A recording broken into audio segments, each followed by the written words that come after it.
Hi, everyone. I'm Maggie McGrath, editor of Forbes Women. Geeta Patel is an Emmy-nominated producer and director.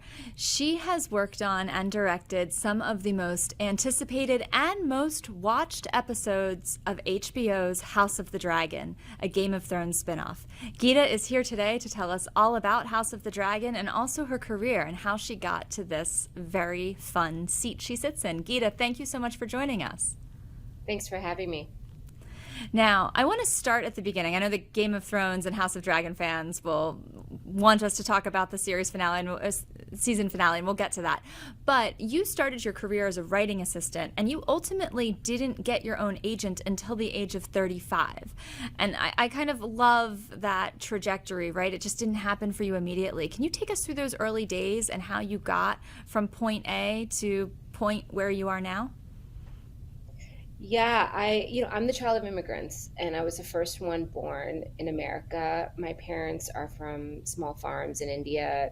My father's village pooled their money to send him to America. And so when they got here, it wasn't in their mentality to be an artist because they didn't have that luxury. Where they came from, everybody just worked to survive. And I think that continued as they came to America. And when they raised my brother and me, it was about surviving and being able to make money one day and have a job like doctor, lawyer, what have you. And so I knew early on that I wanted to be a storyteller, but you never know at that age if you, even in high school, college, if this is something that is just like everyone else. I want to be a dancer, I want to be a singer, or you're just a hobby or something that's real. And it's hard to know if you really have talent. And so by the time I got to college, it was very clear that this wasn't going away, this itch. And I was studying in Berlin, I was studying history, and I went to see a movie at the Berlinale. And I didn't even know which film it was. I just stood in line, and it happened to be the English Patient world premiere. And after the film was over, that was, I would say, if I was going to give it a term, the defining moment for me, that was it. I knew in that moment that there was something about storytelling that I was never going to shake, and it scared me. And as everybody came out of the theater, I stayed, and the theater emptied out, and all the actors walked out, and Anthony Minghella came out, and he looked right at me because there I was. I mean, I was clearly wanting to say something to him, and he just nodded. And I remember little Max Minghella was there too. And I just couldn't say anything because I didn't know what I had to say. I just knew that was it. And so he walked out to the coat room, and I had a friend with me, and she said, "What is up with you?" and and so we walked out to the coat room. I'm getting my coat, and again, I can't get rid of this. I'm shaking, and he sees me in the coat room again, and he waits for me to say something, and I don't say anything because I truly don't know what's happening. And then the next day, I'm getting ready for school, and I call every hotel in Berlin looking for him.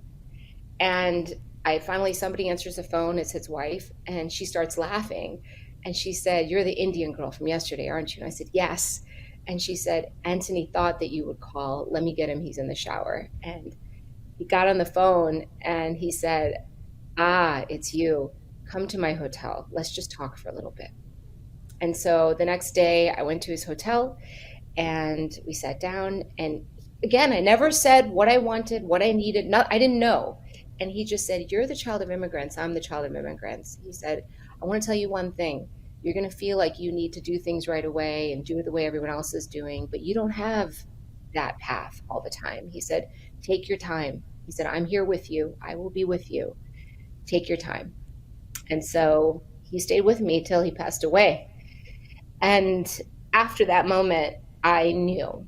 And then it was a matter of, the respect I had for my parents, because my parents are amazing. And I knew what they had gone through to give me what I had, and to throw it away, to go try to become an artist. I knew from the outside what that was. And so I finished college, got a good job in New York in finance. And after about 2 years, my dad came up to me and he said, "I haven't seen you smile in 2 years.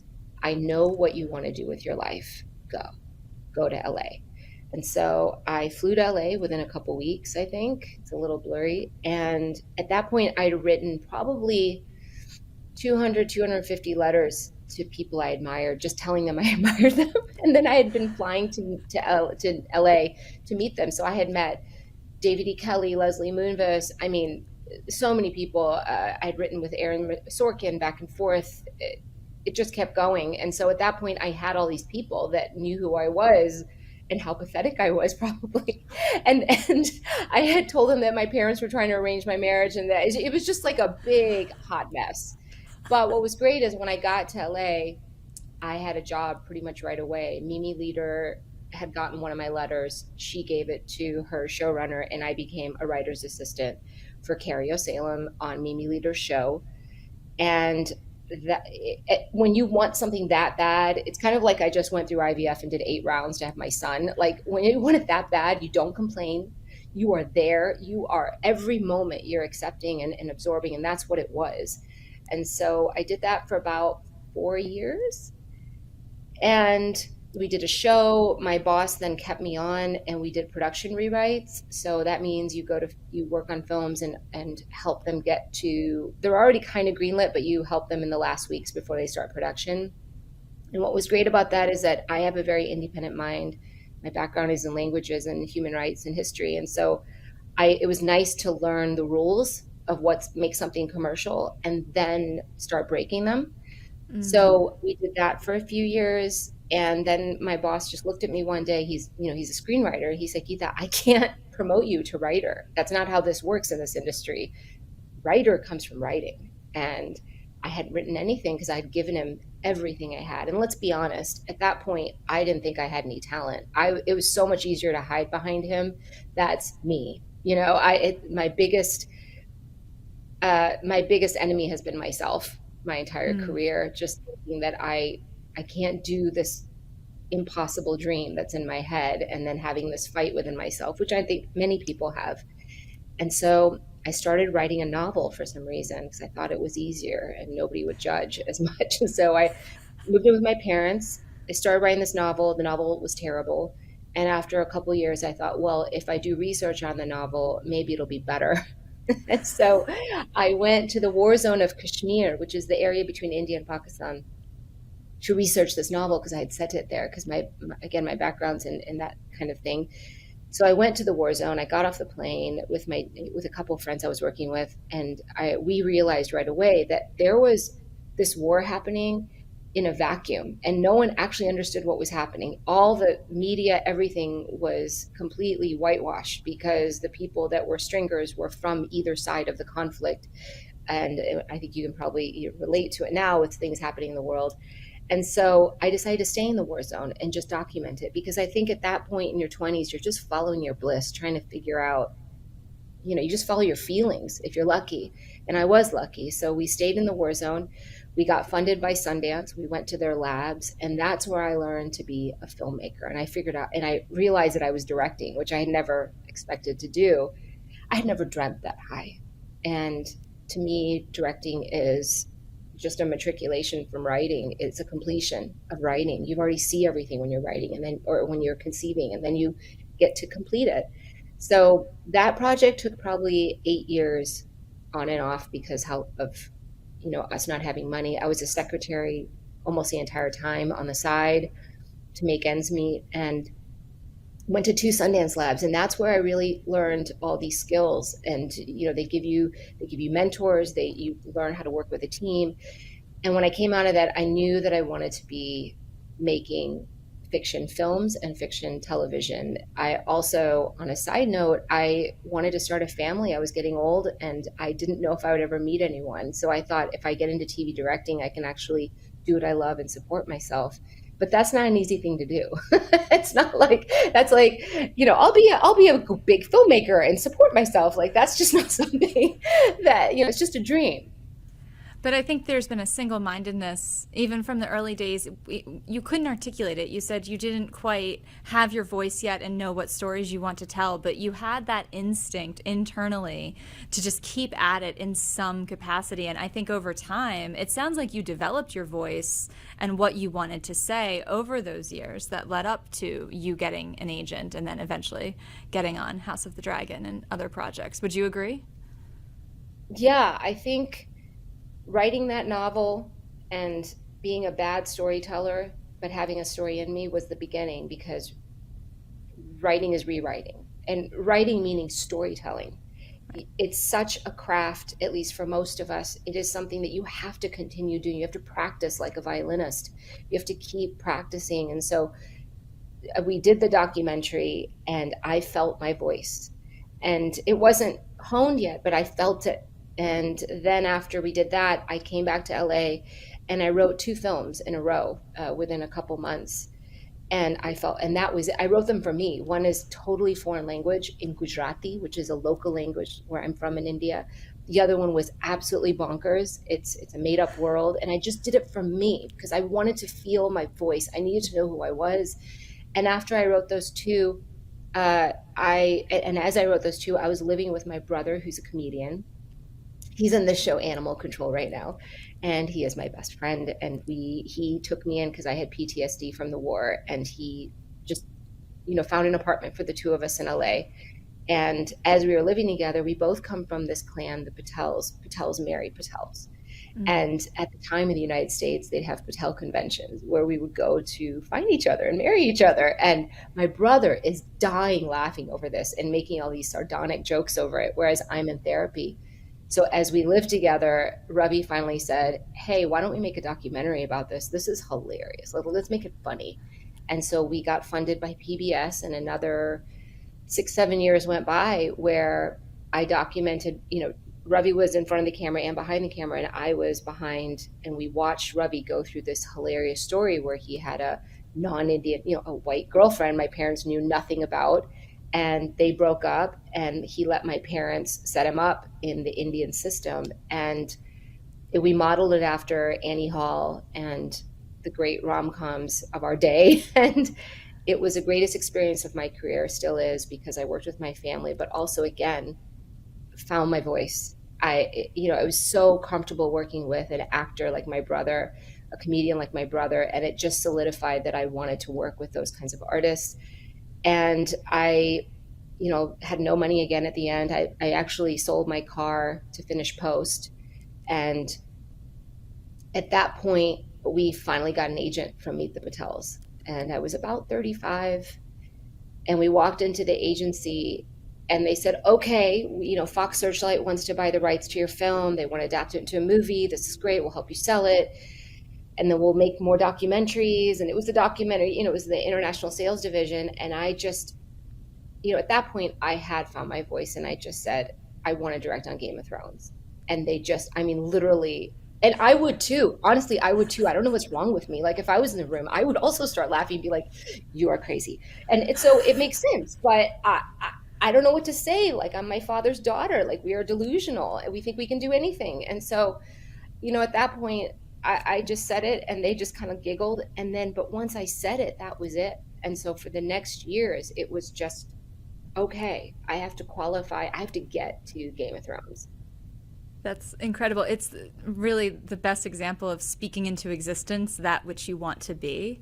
My father always used to say to me in high school, never be afraid to tell anyone what your goals are, because you never know who can help you.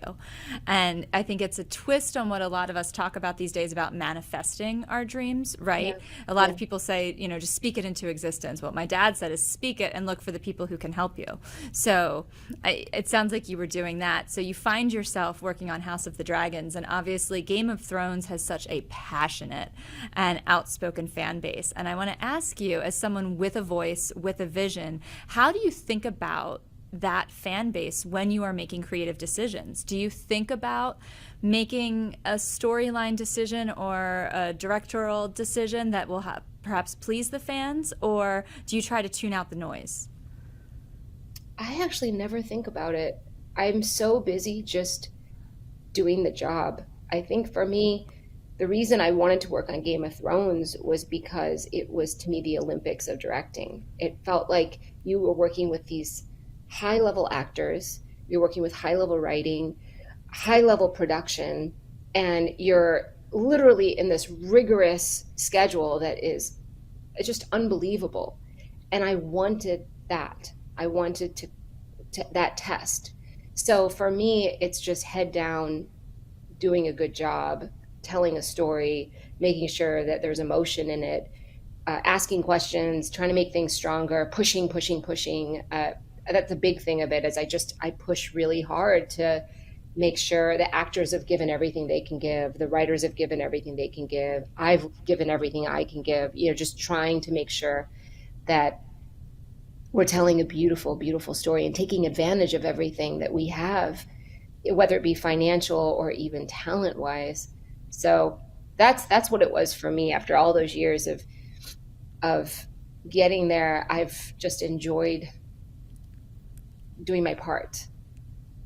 And your part also involves being a co-executive producer. And I'm wondering, Geeta, how do you think about directing versus producing? Is it two different sides of your brain? And do you find yourself approaching the work differently, or is it all kind of one and the same?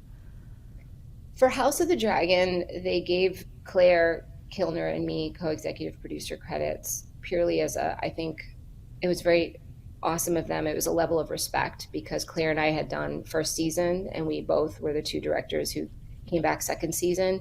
So it was more of a name, to be honest. Nothing really changed in our behavior or our jobs, at least for me. With Under the Bridge, the other show that I did recently, I was the pilot director for that and I was executive producer on that. That was where executive producing really came into play. So that's where I think I took a larger role in the show, and I can go into it if you'd like. But yeah, so it was different there. That was a hired executive producer job. I see. Well, thinking about you talked about wanting to work on a Game of Thrones property because it's the Olympics of filmmaking, so to speak, and you mentioned the cast, and I'm curious, what are the tricks you use as a director to get the best work out of the actors that you're working with? I read one story where you had kind of instigated a fight before a scene began to get some real emotion out of them. Is that a common tactic you use, or how else do you bring the best to the screen? When I was working with my brother on Meet the Patels, one of the things that I discovered with my brother was the beauty of improvisation. And I think that not everyone is comfortable with improvisation, directors and actors, probably myself before then. And once my brother is an improviser because he is a comedian at heart. Like if he's not coming from within himself, instead of he's an inside out person, and most comedians are, and most actors are. So when we practiced that, I came out of Meet the Patels feeling incredibly comfortable, but also understanding what you can get out of improvisation.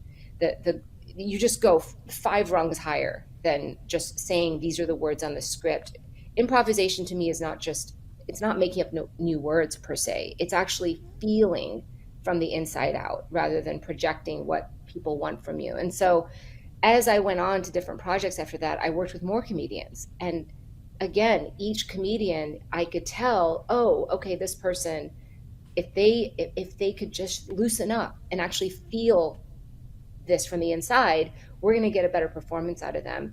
So a lot of times, and then I took that all the way to House of the Dragon, all the way to Under the Bridge, where at some points, like I was working on shows where there was a kitchen scene on one of the shows I was working on, and it was just so stiff. Everyone was just saying the words they were supposed to say. I don't know why it felt so shit. I don't know why it felt like that. But what I asked everyone to do is I said, okay, guys, throw away the words just for a moment as an exercise, and you guys are all cutting things and doing things at this one table.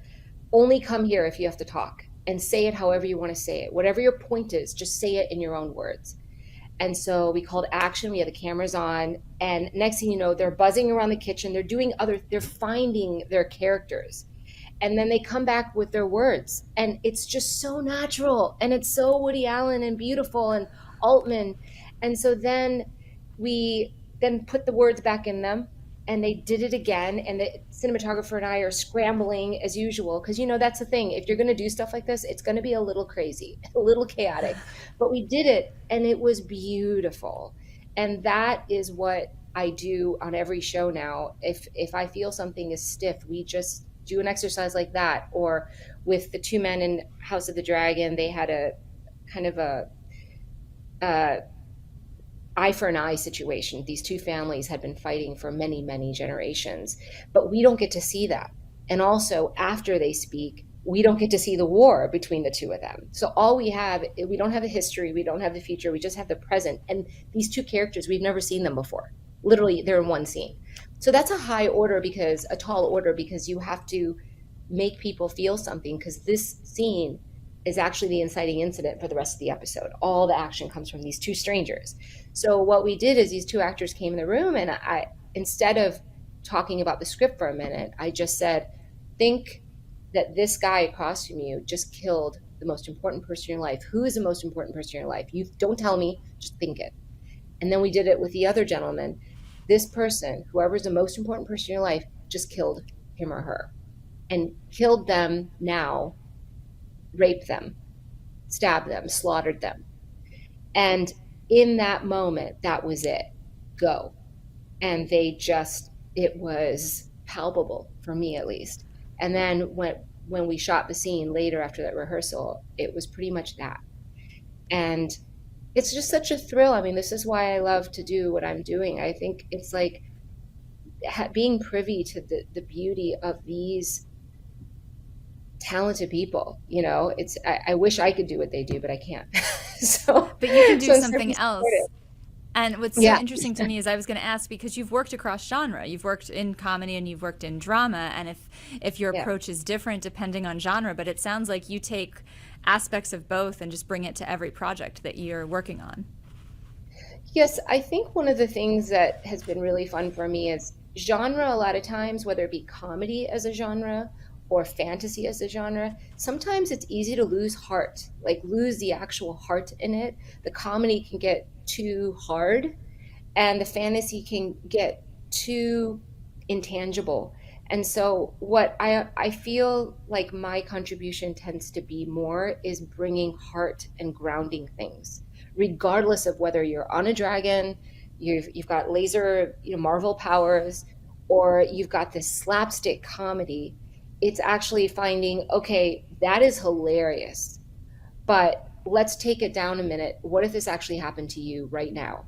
And then there's this different, but it's still grounded. It's just a different tone. And so that's what I love to experiment with the most, is making it something that is visceral to all of us watching. So we're not watching it, we're feeling it. Mm. Now, you mentioned that conflict between the two men was an inciting incident for so much that followed in the rest of the episode. And I wanted to ask you, because specifically in episode 3 of season 2 of House of the Dragon, that set up so much for what came next. How do you think about directing an episode like that, where it's effectively the setup for many episodes that follow?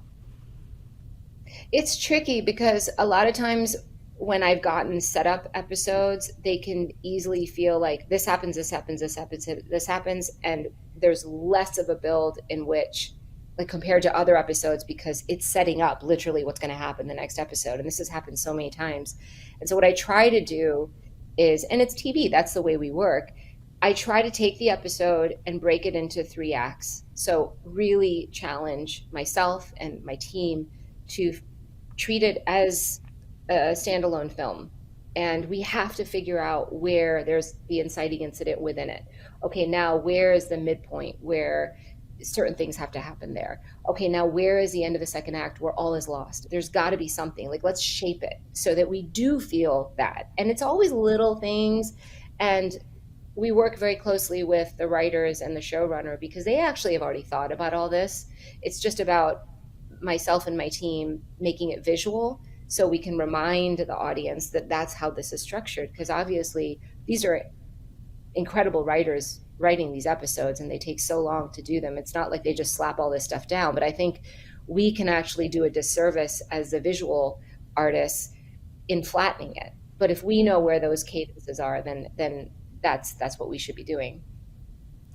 Now, I mentioned I'm the editor of Forbes Women. I know that film and screen have not always been the kindest to women, but House of the Dragon centers around two very strong female characters. What has it been like to tell their stories and to interact with these characters as a director? It's been really wonderful to work with these strong female characters. Most times I can relate to them in moments of, for example, leadership versus family. And sometimes it's a moment of coming across a certain way because you're a woman. You can't be vulnerable when you're a leader.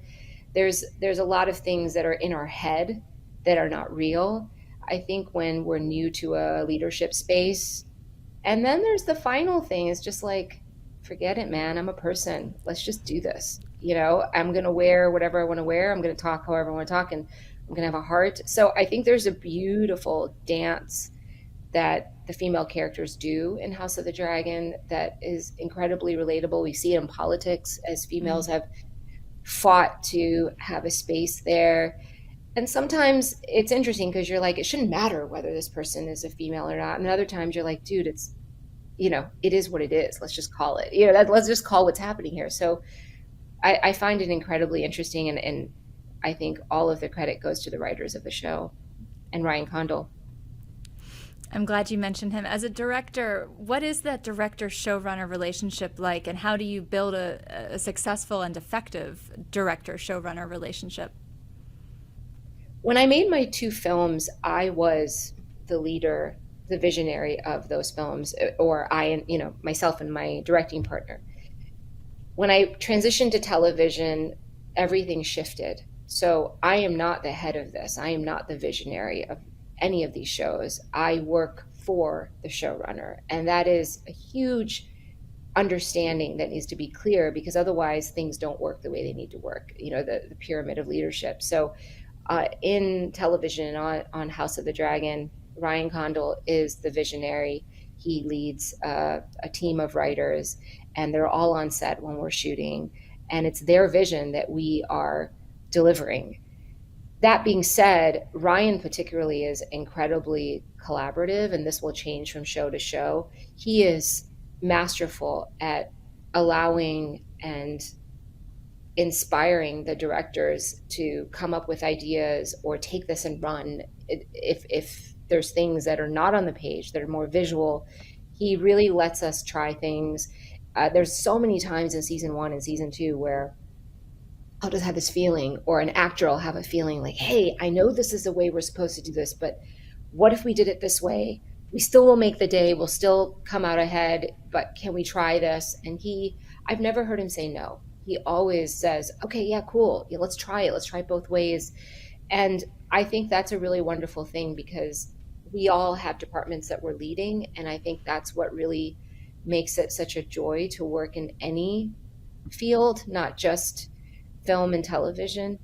So that's really how the relationship works. Is I'll read the scripts and I'll give reams of notes to Ryan, and he's so smart in that he will read everyone's notes. I'm not the only one. I'm sure the other departments are giving notes, and he takes it all in and makes his decisions because he knows that what he's writing is really strong, and all of us are here to support him and be his soldiers. That sounds like a healthy relationship, though I wonder, how do you maintain to your voice and vision when working within that structure versus being your own showrunner and director at the same time? I feel like the last 2 shows, maybe not the ones as much before, where there was much more of strict parameters. These last few shows, particularly Under the Bridge and House of the Dragon, I feel like I very much used my voice. Maybe, I can tell you more specifically. When we get the script, I give my thoughts, and Ryan and I work things out together, and ultimately it's his decision, but I feel like I have a voice, and I give him credit for that. And then when it comes to the visuals, he pretty much allows us to go with it. And it's not just visuals, it's performance, it's character creation. We have a lot of new characters this season. There's one character that, we knew we wanted her to be a certain way. And so I just pitched, I think this would be this is what I'd like to do. I'd like to do about a month and a half of work where we would find her character together, she and I in a room, and we'll improvise her whole history. And so we did that. And then Ryan, I came up to Ryan and said, okay, this is what we came up with. I think this would be great. And he was like, cool. Yeah, that sounds good to me too. And I think that allowed me to also, be a filmmaker in places on the show. And I really appreciate it, because it's not about my ego. It's more about the craft. I really give everything I do, everything I have. And now, as I get to the end of the second season, I do feel like it's time to do films and take the next step. I think that's definitely an exciting thing that I've been hiding behind. Again, I've been hiding behind TV for a while, and now it's time to take that next step. I think doing Under the Bridge was another place in which I had a certain vision for the show, and the showrunners had a certain vision, and we worked together. And here we're all convincing each other, this is what I think we need to do, this is what I think we need to do. And so I feel my voice in that. I am a collaborator with them and saying, look, I think we need to push the thriller further. Let's go Silence of a Lamb. Let's darken the set. There's certain things that I feel very strongly about, and I feel very heard and collaborated with by my partners in both those shows. And also, when you do a pilot like Under the Bridge, where I was the pilot director, I have a strong voice in the casting along with the studio and the showrunners. And same thing with Under the Bridge, we had a very young cast. So I don't know if you're familiar, but Under the Bridge is about a 14-year-old girl, a true story. She was killed and found dead under a bridge. And it turns out that it was these girls who bullied her. And so I directed the pilot for that and was the lead director. And for that, there were 4 girls who didn't have the experience yet of the grounded kind of 8-mile feeling that you need for a show like that. And so I went to the studio and I said, look, this isn't going to work. This cannot be presentational. We need to give these young actors we have to set them up for success. And so I said, can I please workshop with them for about a month and a half, where we literally improvise all their backgrounds. I think most of them had not experienced any of the devastating stuff that their characters had experienced, because their characters were from really bad parts of town. And so they said yes, and the showrunner said yes. And so I took these 4 talented actors and we just rehearsed like you would a play and found their characters. I'm like, here, at one point, 3 characters were bullying the main actor who had never been bullied before. And she was down to her knees, but she needed to feel that. And so that's me being a filmmaker. That's me having a voice. And that's them being so talented that they did this for a month and a half. They went to screen and just did such a brilliant job. And those are the things, right? That's where I feel very lucky to have the showrunners and the studios who allow us to really go after the art. I did not have that as much when I first started out, because there were different shows that had different goals, and that was right for those shows. I could listen to you talk about storytelling all day. I think you have found the perfect career for you, because you're so good at even telling these stories. I'm just entranced. But I do have 2 final questions before we let you go. I know you have an 8-week-old at home, and I feel bad keeping you this long. But we did talk about the season 2 finale of House of the Dragon coming up. And without getting in trouble with HBO, is there anything you can tell us and our viewers about what to expect from the finale? Oh gosh, nobody wants to get in trouble with HBO. I don't know what I'm allowed to say. I didn't even talk to them about this. I don't know. I will say that everything that was set up in episode 3, particularly, which is the one I directed, that wasn't it. It wasn't a coincidence that I directed episode 3. There's a lot of things in episode 3 that are bookended in the season finale that come full circle. So that's a pretty exciting thing, that while we were shooting, it did feel like a film shoot, in that I knew the beginning and I knew the end, but I also was lucky enough to be able to direct those 2 pieces. I like that. I like that tease. And then my final question, hopefully, broad question, but you talked about finding your voice. You talked about kind of recognizing when you were hiding behind other people or the institution of television. And I want to ask, what is your advice for aspiring filmmakers, and especially aspiring filmmakers who might be women of color who are looking to break in and follow in your footsteps? My advice in general would be follow your bliss. I think there are certain points where it's so much easier to project on yourself what you think people want, whether it be English language, whether it be a vampire. I remember I had a writer's assistant for myself who thought she had to write a vampire movie because everybody was writing vampire movies, and there's no way I'm going to get a job unless I do. I think follow your bliss, go from the inside. If you have a story, what is your story to tell? And if you don't have a story to tell, go live in the world. Find the stories, find the things that you want to say, because ultimately I think one of the problems that I see as I'm reading and looking around is people don't have something to say. And so there's no heart in so many projects that don't make it to the screen. You'll never see them, but I do. So I think that's one thing. And I'm really glad I followed my bliss and was allowed to. The other thing is, there's three things probably. The other thing is, there was a point in my career after I finished Meet the Patels where I was broke again, and I was about 35. I had not gotten the agents yet because nobody actually wanted Meet the Patels when it first came out. It became a hit later through the underground small festivals. So at first we actually didn't get into any of the big festivals, Sundance, Tribeca, whatever. And I thought, okay, I'm done. I'm washed up. Like, I have got to go get a real job. I have got to start dating. Like, there's things that I have to do at this point. I had given so much up to do this, art. And I went on a walk and I thought to myself, okay, I have no money. I go out with my friends and we split the bill. I asked to split the bill, but everybody else just, what I'm saying? I have no money. So I'll be like, I had a lemonade. You guys split it. I just had no money. I was that person. And everyone knows that story in their life where everyone has more money than you. Everyone had big houses, big careers. They had 401ks, they had insurance, and I had nothing. And I thought, if I leave right now and get a real job, I can have all that. Or I can stay and continue for the rest of my life to do what I love and make no money and be a secretary on the side, but I will be happy.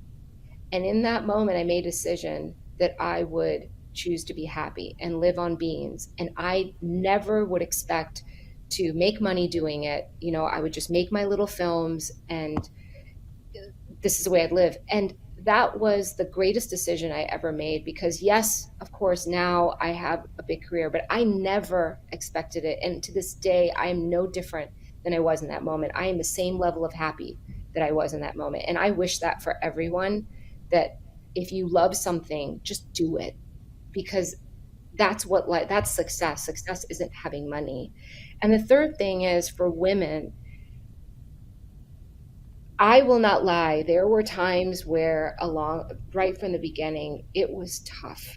I didn't feel accepted when I first started directing. I don't know if it was because I was a woman. I don't know if it was because of something else, but I literally had people testing me. I had in my second show, the DP was asking me if I knew terminology of lenses in film, which nobody needs to know to be a director, but he did it in front of the crew.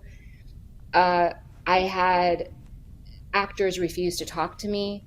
I'm telling you the bad stuff. There were great things too, but it was just tough. And I wished that I had believed in myself more and understood that it wasn't my fault. I had another director tell me the reason I got a job is because of the quota. And yes, maybe, but there are so many things along the way, because there is this incentive to hire women. I think sometimes it can feel like people think that you're only hired because they needed a woman. In fact, I interviewed for a show and they literally said to me, we need a diverse female, so we thought we'd talk to you. Like, it's not like you're making it up in your head. And I think my advice would be, and I say this to myself constantly, is you are talented. You wouldn't be here if you weren't talented. And you are going to do a great job, and you will keep going and do not listen to any of this because it's not productive. Just keep going. And what's interesting is now I'm almost 50, and so many people from the past who took me down, and I did go down for a couple weeks, you know, where you feel like crap, have come and apologized and said, hey, I just want you to know we really gave you a hard time. And I'm like, oh my God, so it wasn't in my head, you know, stuff like that. And so I remember that now. And for my daughter one day, I just want to tell her, like, just keep going, you know, regardless, whether it's because you're short, you talk funny, I don't care. Just keep going, you know, just know that you are talented. Keep going. What good advice. Geeta Patel, thank you so much for joining us. I really could talk to you all day, but I'm going to let you get back to your 8-week-old and thinking about your next step. And please come and talk to us when you have your next project. I really want to follow everything that you do, and I think our audience does too. So thank you so much. Thank you for having me. It's been a joy.